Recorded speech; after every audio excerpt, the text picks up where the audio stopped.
Pourquoi la sorcellerie ne peut pas faire tomber un président? Et pourquoi les opposants passent au combat physique?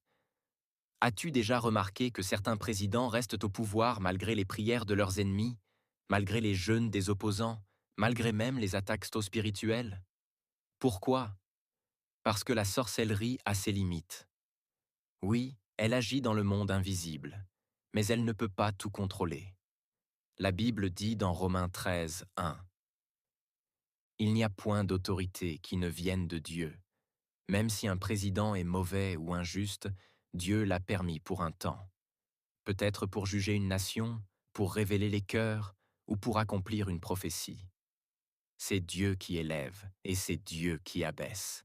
Daniel 2, 21. Alors quand les sorciers échouent, quand les féticheurs se cognent à un mur invisible, les opposants paniquent.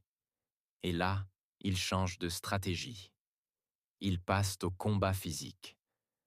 Calomnie dans les médias, manipulation des foules, soulèvement, tentative de coup d'État, assassinat politique.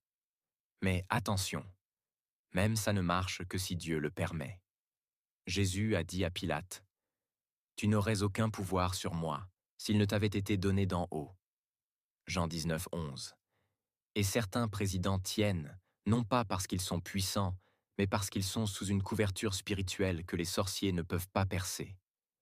Ils sont entourés de pactes, d'alliances, de prières, et parfois même protégés par Dieu lui-même, car leur temps n'est pas encore fini. Et si le président est un vrai serviteur de Dieu, marchant dans la crainte et l'intégrité, alors c'est peine perdue. Le sang de Jésus est une barrière que les ténèbres ne peuvent franchir.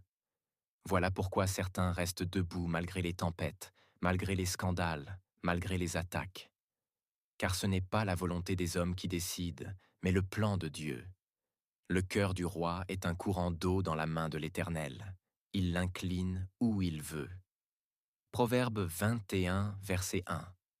Ce que tu vois au journal n'est qu'un écran. Mais dans le monde spirituel, il y a des combats, des interdictions, des verdicts célestes. Et tant que le ciel n'a pas dit stop, rien ne bouge.